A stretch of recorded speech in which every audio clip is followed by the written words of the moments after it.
boxes. And he let me know they're going to be in the back by your garage because I can't pull them into the RV gate. So I'm like, okay, cool, no biggie. So you went out of town and it was raining, it was pouring, it was dark, I couldn't see, and of course I was rushing out, and boom, I ran into the boxes.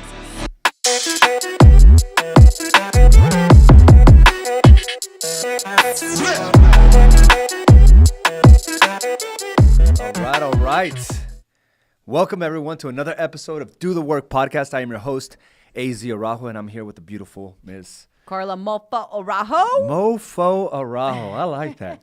Carla Mofo. Can we get something like that going? Carla Mofo Araujo.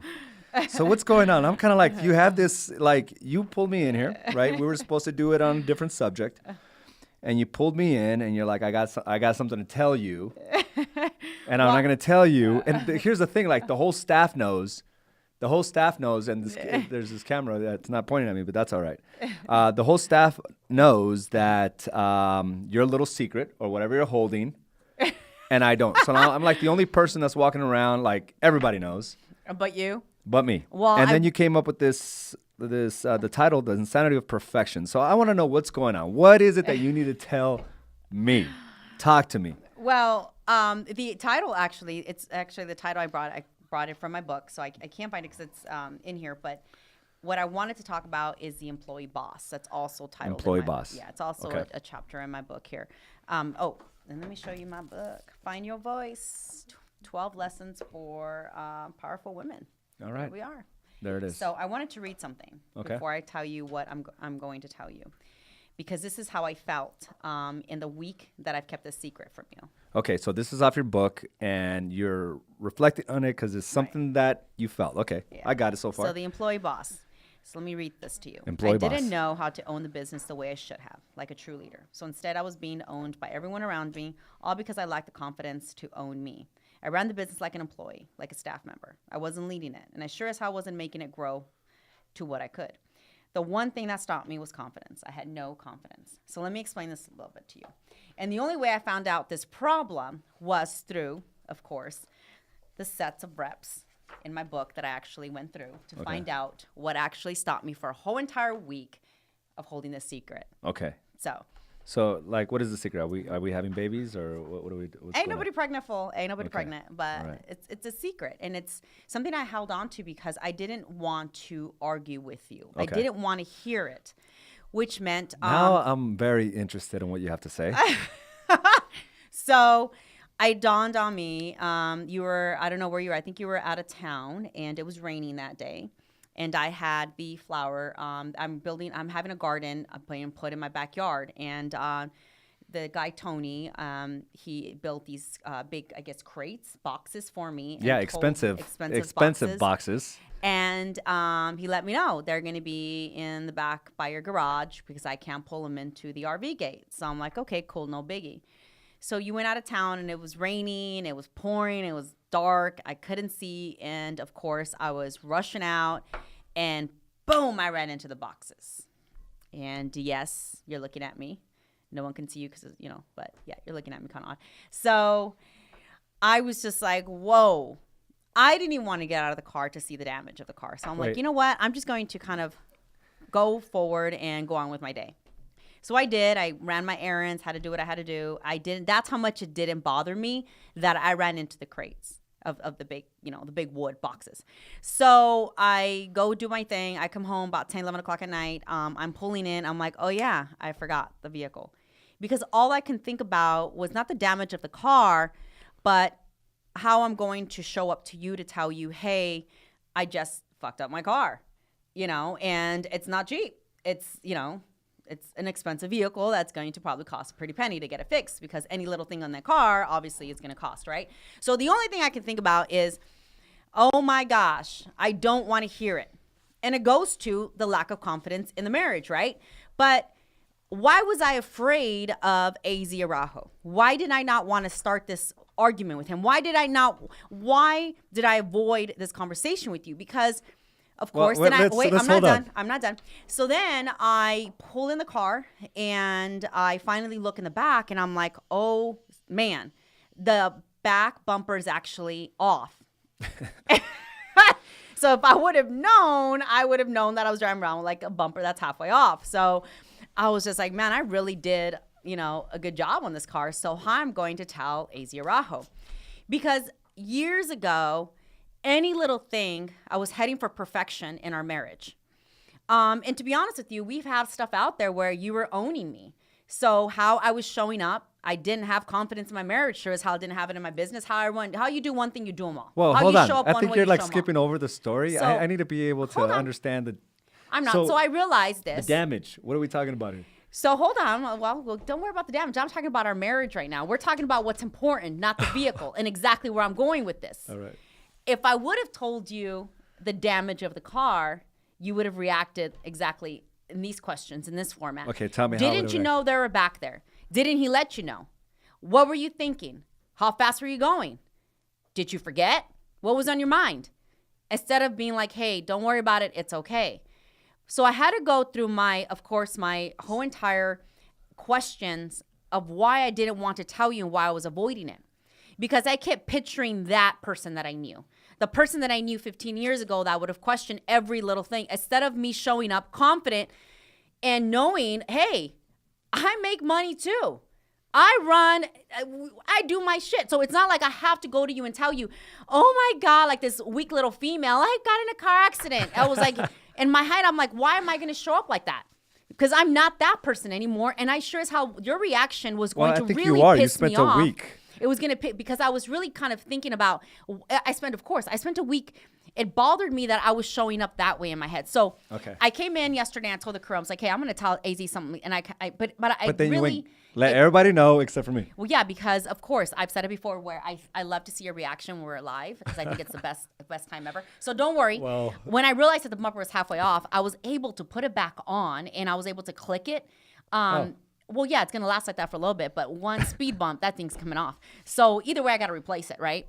But don't worry. And that took a whole week. You didn't even know the damage. That's how much you didn't know. That's how much the damage is not that bad. But you would have dramatically made this huge, or you wouldn't have. I was just picturing the old AZ, which I had to go through a repetition and set in questions that I had to ask myself, who is AZ today? Oh, he can take this shit, me going live and telling him my bumper is all jacked up in my car. And for you to cross and be like, oh, okay, well, let's talk about this. Do you see where we're going with this? Yeah, no, I think. So I do apologize. Like about 10 people knew way before you, bro. Yeah, everybody knew. Yeah, so. Well, here's the thing. Yeah, that's going to be expensive.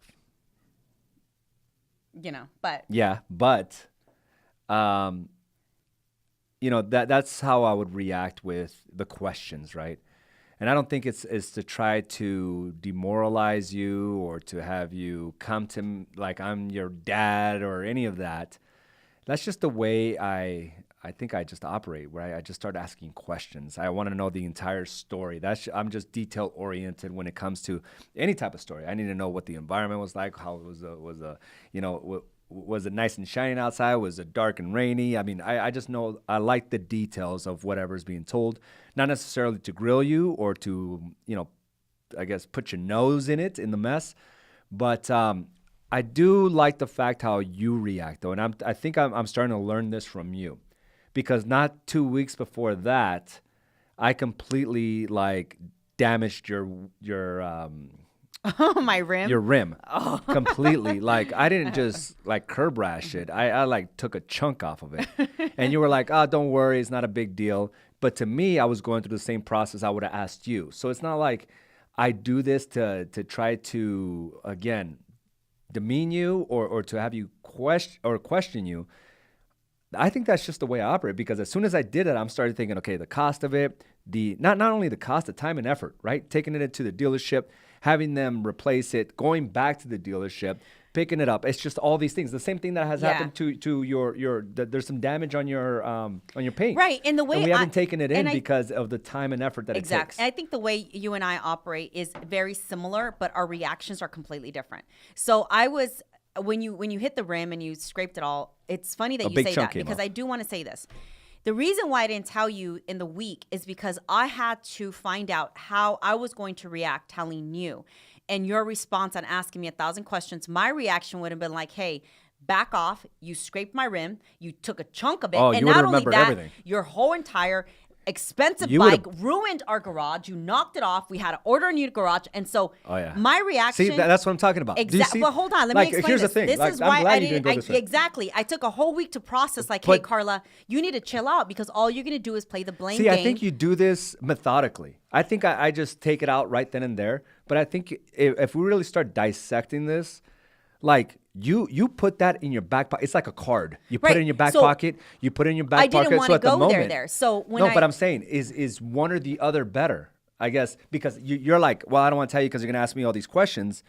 But you I know think how that's a you- more productive way to actually do you know be how able you to resolve issues. Do you know how you tell yourself, well, I'm just this person. I like to know the detail. I ask 1,000 questions, right? Well, guess what? I am just this person where it's like, hey, I want to point out that you are not perfect. Oh, so but you I am save all just these this. cards. I am just this You save all person. these examples. But you try to put me- then what's better? Asking me 1,000 questions when the question is I there think- is I think no resolving- answer. I think resolving the I issue just then and bumped there- into the thing. What's the big deal? I think resolving the issue right then and there is the best way. I not don't know. not bringing up old emotions because when you I start don't bringing think up you like you understand brought what up the I'm garage. saying. But I don't think you understand Look what at- I'm saying. Like listen to me. No, Like I forgot about okay, the garage hold situation. on a second. Hold on.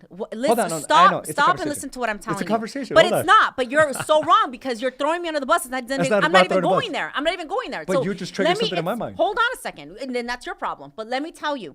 The reason why I took a whole week with not telling you is because I didn't want to do that because that's who I am. But that's not who I am today. That's who I was. So my thing, when I started asking myself those questions, were like, hey, all right. So if I start talking to him and I tell him all I'm going to do is go back to the old Carla and throw old shit in his face, when that doesn't even matter. At the end of the day, I ran into these boxes, into these wood boxes. That's the problem. Not the fact that 2 years ago you ran into the garage. I was just in my head.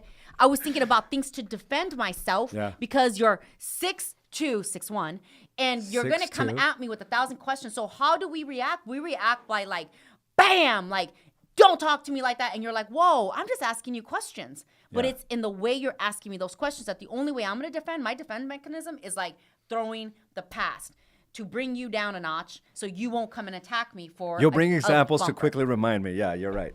You're right. Even if they're old as hell, old freaking examples. But you're right. I don't see that as much from you as it once was. Like before, it felt like, if we needed to argue or talk or discuss about something, not only were we discussing that topic, but now we were back into those other fights or those other issues from years past. All of a sudden, like it all became just one problem, and it was hard to really like grow from that.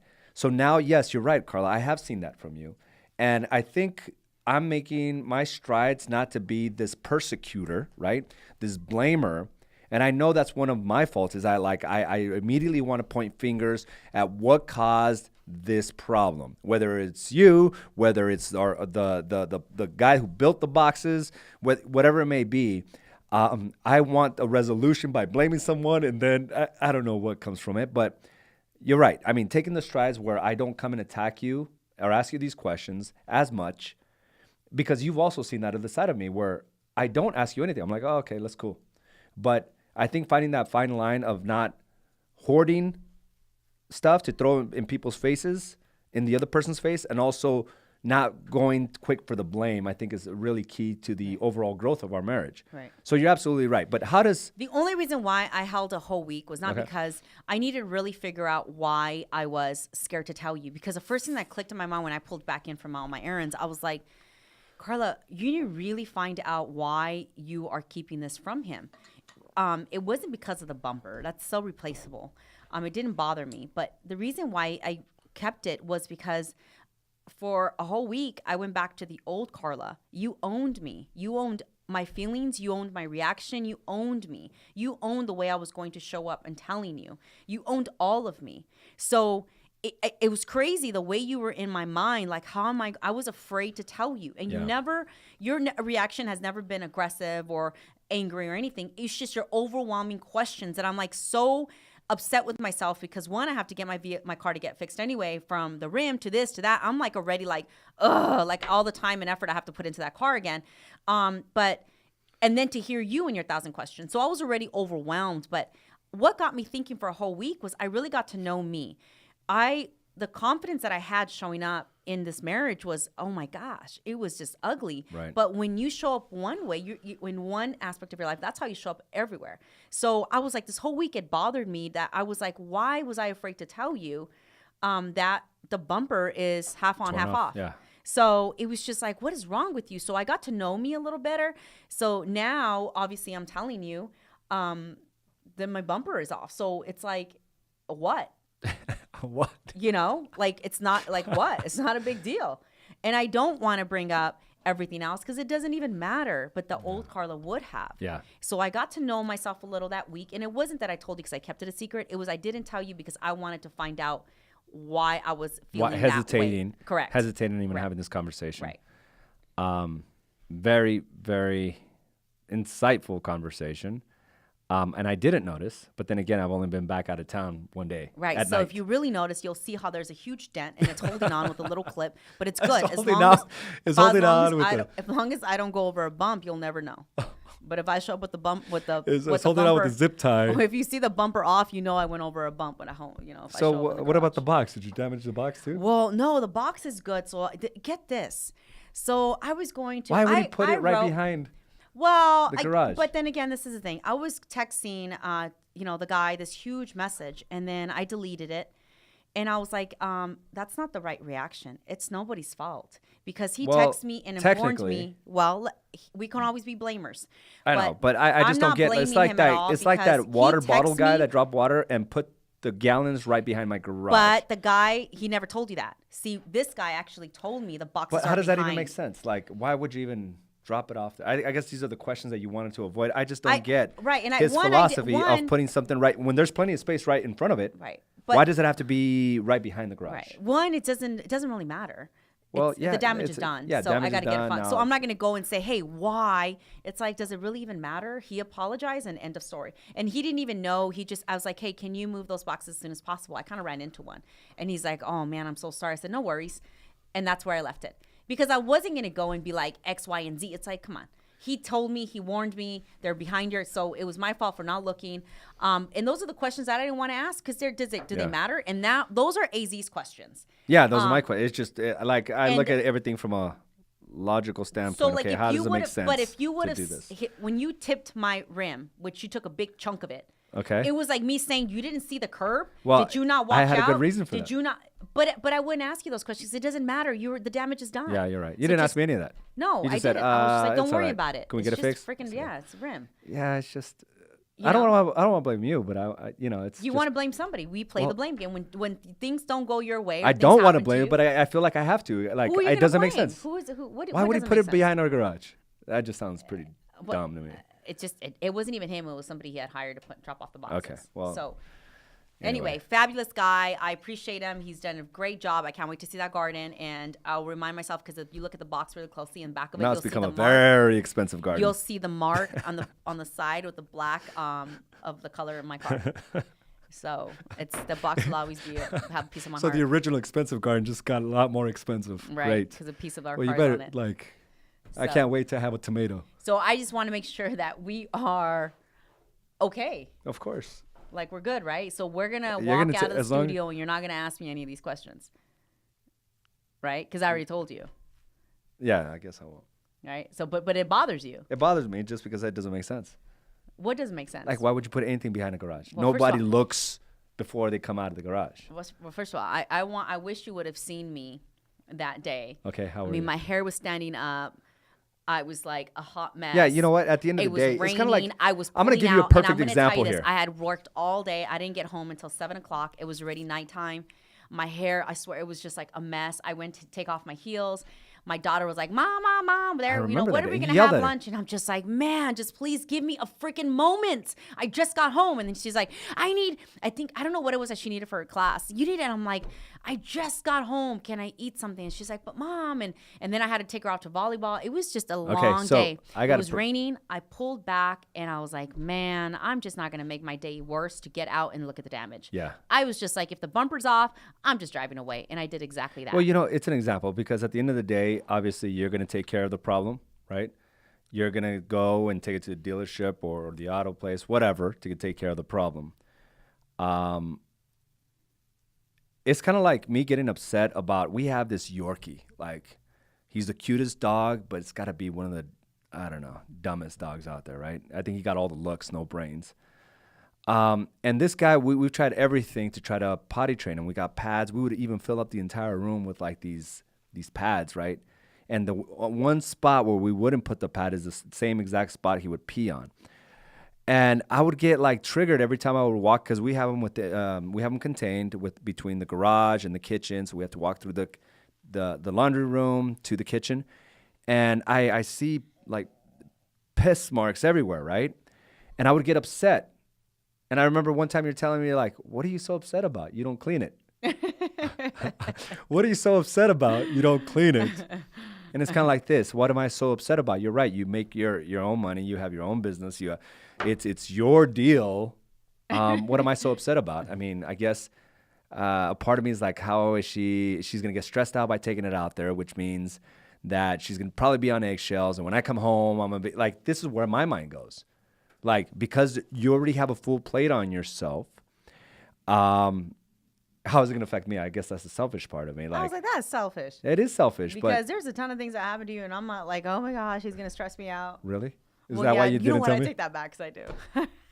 But you're right. Like, every time more goes on you, I'm like, oh great, he's going to stress me out. But yeah, it's like getting, I take that back. It's getting upset for no reason when ultimately you're the one who has to clean up the mess, right? And ultimately, I have to clean up my own messes. It's just, I guess we get comfortable in marriages where we think that we can blame and kind of put our marriage in jeopardy for something so dumb. I mean, I'm sure divorces have been caused because of something like this, it has. or saying things that you wish you could take back, or going into a heated, conversation and saying things you don't want to say just for a stupid bumper. I don't think our like the way we feel when we do things or damage our property. If something happens to us, we beat ourselves up more just because we're like, dang, we can't believe that just happened. Because trust me, I reacted the way you did. I wanted to blame everyone, and I was like, damn it, I just can't believe that happened. So I didn't want to hear from you telling me what's already going through my head.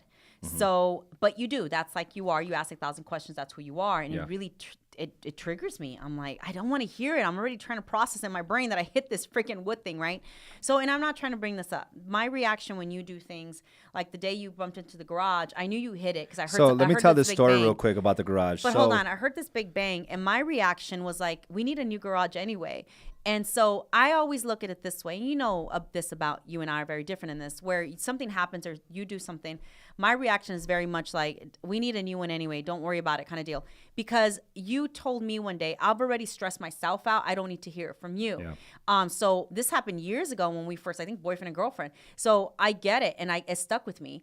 But our reaction is completely different, because I don't look like when you hit my rim, it was just like, it's okay. Can we get it fixed? Great.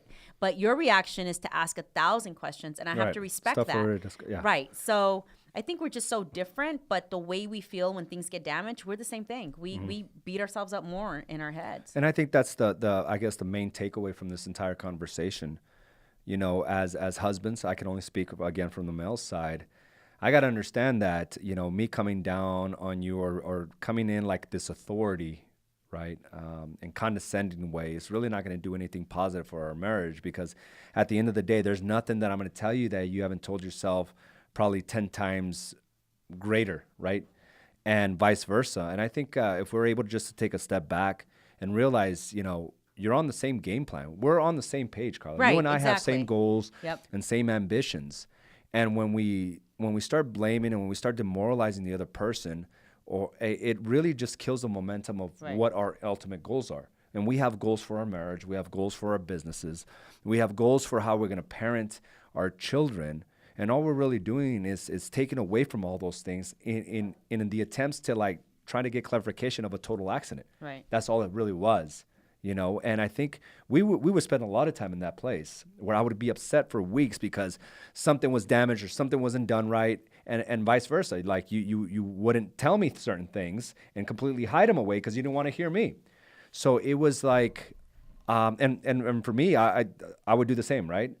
And I think that's where we can take a step of marriages, and you as a couple can take big steps towards ultimately finding that consensus of like, hey, we're in this together. And no one person wants to really sabotage a relationship, at least in my opinion, right?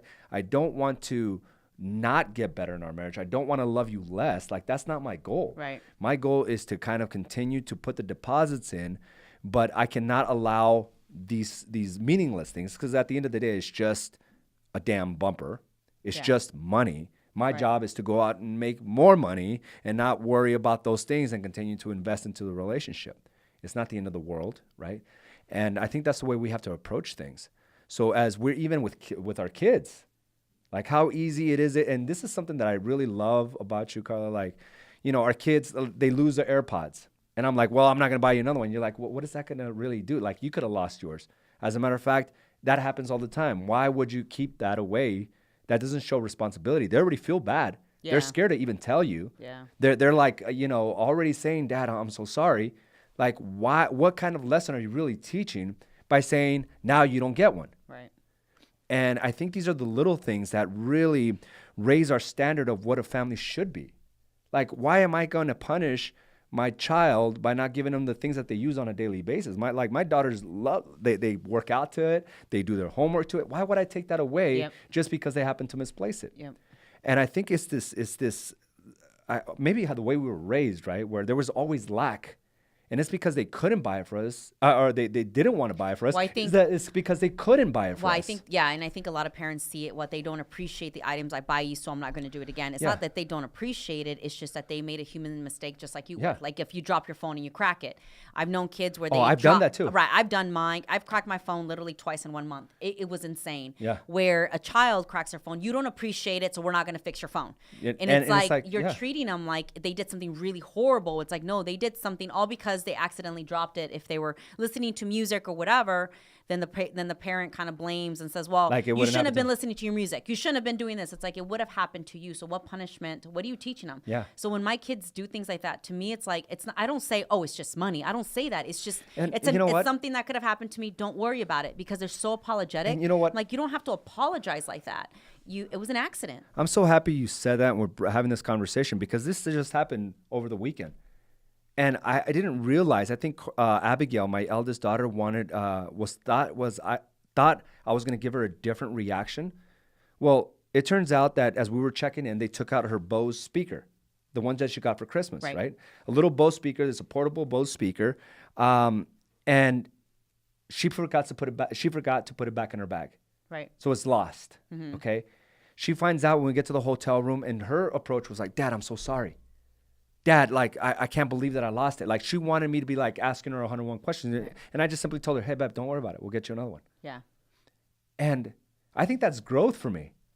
Oh, okay. And I'm glad that's true growth for me, because I didn't want to ruin her weekend. She has big plans ahead, right? She's got big competition. She's in a good place. She's already beat herself up, already telling her, how could I lose it, type of thing. Right. And the worst thing I could have done as a dad, the worst thing I could do as a husband, is to come in and point my finger and be like some type of animal, like I'm shaking my finger at some type of animal, when that's not the case. Right. Man, I'm glad we're having this, because that's a huge revelation, because she even brought it up again and tried to apologize. I'm like, don't worry about it. We'll get you another one, because I know what it feels like to lose something, because it would have happened to me, and it's happened to me. I left my laptop. I was going to say, it's happened to us. With my laptop, I completely forgot it. They pulled it out, and I forgot to pack it back in. Yeah. But this is what makes the family dynamic work. Yep. It's not that it has to be perfect, like you put. It's not the insanity of perfection, what will lead you to chaos, right? And it's just like learning from our mistakes. And that's a conversation I constantly have with my daughters, is like, I don't know. I don't have all the answers. And sometimes I say things that I don't wish to. And I just need you to understand that I'm working to be a better parent. And I'm glad I took these steps here. I'm surprised my little one, she hasn't mentioned it to you, because she didn't know, by the way. She thought I ran over her volleyball. Mm-hmm. She heard the big bang, and she's like, "What was that?" And I'm like, "I ran over your volleyball." So I didn't want to say, I'm not going to tell your dad I hit the thing. I hit the big box, because for a second I was like, dang, I hit it. I didn't want to say anything, because then she would have said, "Why are you lying to my dad?" Yeah. So I thought about all that. So that's why she hasn't mentioned it to you, by the way, because she literally thought I ran over her volleyball. Oh, I see. So, yeah. And so just in case, she had no idea. Yeah, because that's the worst thing you can do, is tell your kid not to support your lie or whatever you're doing. Yeah. Well, a lot of great lessons. Yep. And thanks for unveiling this on our podcast. But I really do think that these little small nuggets will serve the purpose of helping you grow the relationship you want. I mean, we've been through the ups and downs, Carla, and where our marriage is at today, like we both can't imagine. We couldn't imagine it a few years ago. And having these real and raw conversations, I love it. I love it, and I love you. And that's what it's all about, guys. Doing the work is about, reflecting on the lessons and then doing something about it. We're in a good place of power, and that's something that I think we all can achieve. And again, just as a reminder, Carla, you have an event, a women's event coming up. I know you're wrapping up. You got things to do. I have to head out. But you have a women's event coming up in April. Guys, go to dothework.com/women's event. Go there, learn more about how to tap into this power and not always be subject to the blame, not always be subject to, the unhappiness, right? Where it's only one-sided, where you feel like you're the blame of, or you lost your power, you lost yourself.